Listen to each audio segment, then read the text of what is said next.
ini kita akan mempelajari materi IPA yang berkaitan dengan perubahan fisika dan perubahan kimia. Nah, silahkan disimak baik-baik untuk memahami materi perubahan fisika dan perubahan kimia. Nah, yang pertama kita akan memahami terlebih dahulu pengertian dari sifat fisika. Sifat fisika adalah sifat yang dapat diamati secara langsung tanpa mengubah susunan zat. Contohnya, wujud, warna, bau, titik didih, titik lebur, dan kelarutan. Dan kemudian yang selanjutnya kita akan membahas pengertian dari sifat kimia.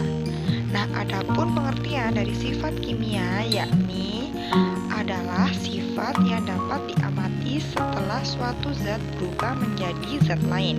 Contohnya, dapat berkarat pada besi, dapat busuk pada makanan, dan dapat dibakar. Nah, silahkan dibaca baik-baik pengertian dari sifat kimia. Nah, kemudian adapun sifat fisika yang pertama yakni perubahan wujud zat. Nah, berikut perubahan wujud zat.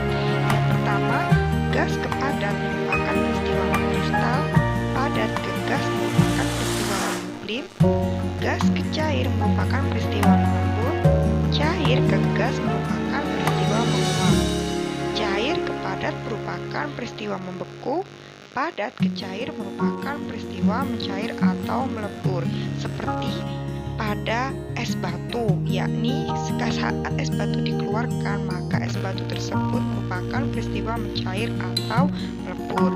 Nah, sifat fisika yang selanjutnya yakni larutan. Larutan merupakan campuran homogen yang terdiri dari zat terlarut solut dan zat pelarut atau solvent. Nah, contohnya ini pada saat kita membuat teh. Nah, yang pertama gula pasir ini merupakan zat terlarut. Ditambahkan dengan air teh yang merupakan zat pelarut, maka kemudian akan menghasilkan teh manis yang merupakan larutan. Jadi, teh ini merupakan contoh dari larutan. Nah, kemudian kelarutan. Kelarutan adalah kemampuan zat untuk melarutkan suatu faktor yang mempengaruhi kelarutan, yakni meliputi suhu. Makin tinggi suhu, makin besar kelarutan. Volume pelarut, makin banyak zat pelarut, makin banyak zat terlarut yang larut. Nah, faktor yang selanjutnya yakni ukuran zat. Nah, silahkan disimak baik-baik faktor-faktor yang mempengaruhi kelarutan. Nah, kemudian kita akan membahas tentang pemisahan campuran. Nah, pada pemisahan campuran ini, pemisahan campuran berdasarkan sifat fisika yakni meliputi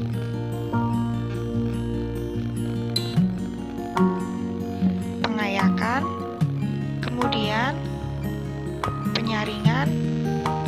Sifat pemisahan campuran berdasarkan sifat fisika yang selanjutnya sentrifugasi, kristalisasi, distilasi, dan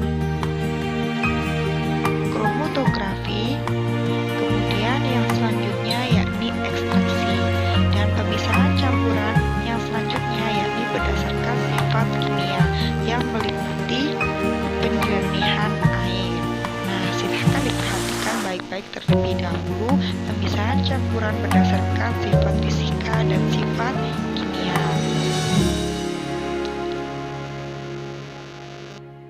Nah, yang selanjutnya ini kita akan membahas pengertian dari sifat fisika, pengayakan, penyaringan, sentrifugasi, kristalisasi, distilasi.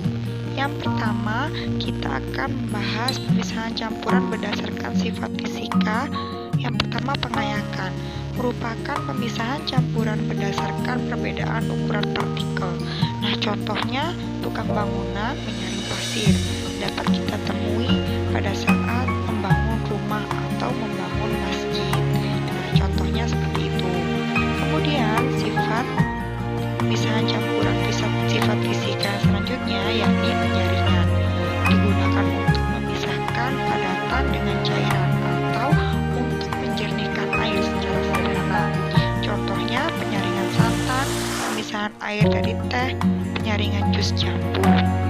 Nah, kemudian penyaringan air sederhana yang seperti gambar tersebut dan penyaringan larutan garam menggunakan kertas saring.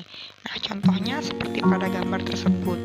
Zat sisa tertinggal disebut residu dan zat hasil penyaringan disebut filtrat. Nah, kemudian yang selanjutnya ini kita akan membahas tentang kristalisasi. Kristalisasi ini digunakan untuk memisahkan zat padat dari zat cair dengan cara penguapan. Contohnya pembuatan garam, yakni air laut ditambah dengan garam, pembuatan gula pasir dari tepung, yakni air ditambah dengan gula tepung. Contohnya seperti gambar tersebut. Nah, yang selanjutnya yakni penyulingan atau distilasi. Penyulingan atau distilasi adalah pemisahan campuran berdasarkan perbedaan titik didih. Nah, contoh dari penyulingan atau distilasi dapat dipahami dengan gambar tersebut. Nah, pada gambar tersebut terdapat statis, terdapat juga larutan, dan larutannya dipanaskan dengan menggunakan pemanas. Nah, kemudian diukur suhunya dengan menggunakan termometer. Nah, kemudian larutan tersebut terdapat air yang keluar. Nah, air yang keluar tersebut didinginkan dengan menggunakan pendingin atau lipik. Nah, kemudian airnya ada air yang masuk, maka ada air yang keluar. Nah, kemudian disaring atau penyulingan atau distilasi ini menggunakan filtrat. Pemisahan campuran berdasarkan perbedaan titik didih. Nah, silahkan difahami baik-baik pada gambar tersebut.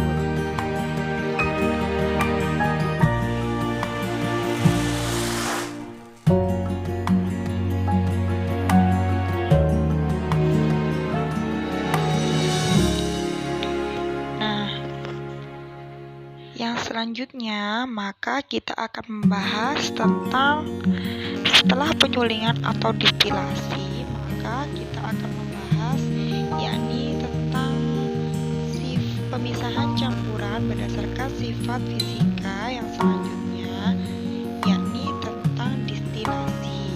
Distilasi dapat digunakan dalam pengolahan minyak mentah dan disebut distilasi bertingkat. Contoh distilasi pemisahan air ditambah garam pada air laut menjadi air murni. Nah, contoh selanjutnya yakni pembuatan minyak kayu putih.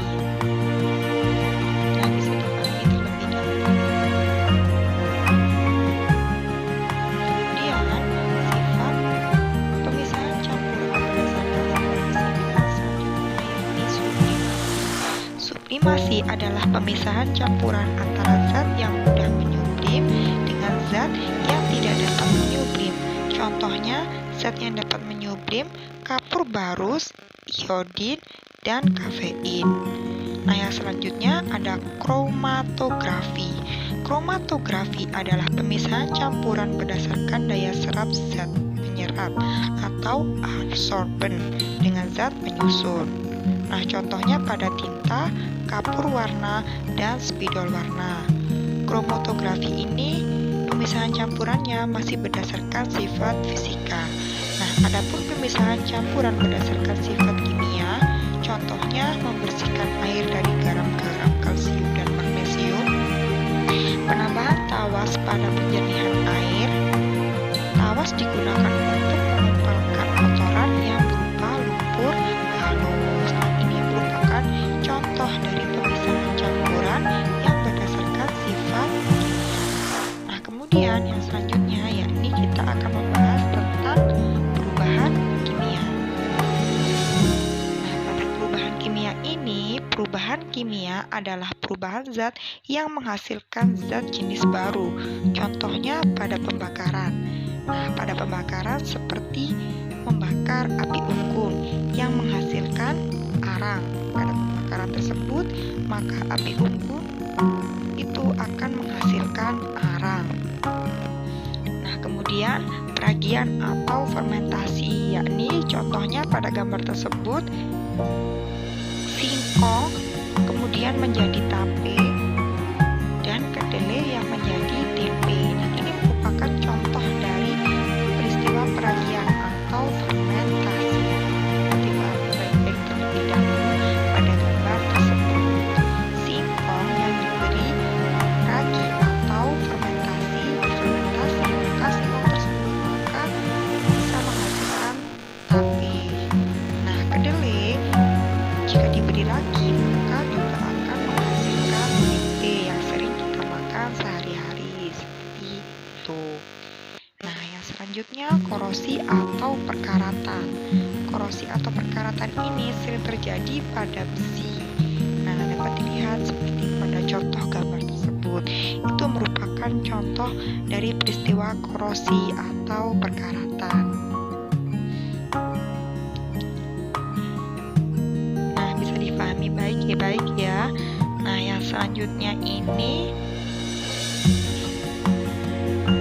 setelah korosi atau perkaratan, maka selanjutnya kita akan mempelajari tentang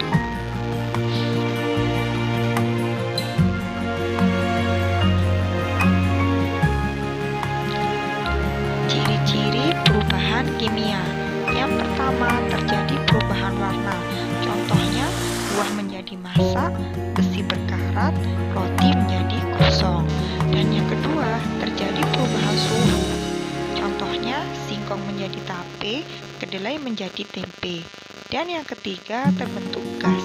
Contohnya, kertas yang dibakar, kompor menyala, karbit disiram air, dan sampah yang membusuk. Dan ciri-ciri perubahan kimia yang keempat yakni terbentuk endapan. Contohnya, susu menjadi basi, minyak menjadi tengik, dan batu kapur disiram air. Nah, silakan dipahami terlebih dahulu ciri-ciri dari perubahan kimia yang terdapat dari ciri-ciri perubahan kimia. Nah, kemudian yang selanjutnya perubahan fisika adalah perubahan yang tidak menghasilkan zat jenis baru. Adapun ciri-ciri perubahan fisika yang pertama tidak menghasilkan zat baru. Yang kedua dapat kembali ke wujud asal. Yang ketiga perubahan wujud. Yang keempat kelarutan. Nah, seperti itu. Kemudian ini perubahan fase wujud zat. Terdapat gas, padat, dan cair. Gas ke padat itu disebut peristiwa mengkristal, padat ke gas merupakan peristiwa menyublim, gas ke cair merupakan peristiwa mengembun, cair ke gas merupakan peristiwa menguap. Cair ke padat merupakan peristiwa membeku, dan padat ke cair merupakan peristiwa mencair atau melebur. Nah, itu merupakan perubahan fase wujud zat. Yang selanjutnya, cair atau melebur merupakan perubahan wujud zat padat menjadi zat cair. Adapun contohnya yakni seperti es batu yang sering kita temui dalam kehidupan sehari-hari. Membeku merupakan perubahan wujud dari zat cair menjadi zat padat. Contohnya, gelas jika dimasukkan dalam lemari es atau dalam freezer, maka gelas tersebut akan berubah menjadi membeku atau menjadi es batu. Nah, peristiwa es batu tersebut merupakan peristiwa membeku, yaitu perubahan wujud dari zat cair menjadi zat padat. Zat cairnya berupa air yang kemudian setelah itu dimasukkan ke freezer, maka akan berubah menjadi es batu. Nah, es batu itu merupakan zat padat. Seperti itu. Yang selanjutnya, peristiwa mengembun, perubahan wujud gas menjadi cair. Contohnya yakni pada daun yang mengembun di pagi hari sering kita temui. Menguap merupakan perubahan wujud cair menjadi gas. Nah, contohnya seperti saat memasak air, maka saat air itu sudah mendidih dan ketika air tersebut mendidih, maka air tersebut mengeluarkan uap. Nah, peristiwa menguap tersebut merupakan wujud cair. Dapat dipahami pada gambar tersebut.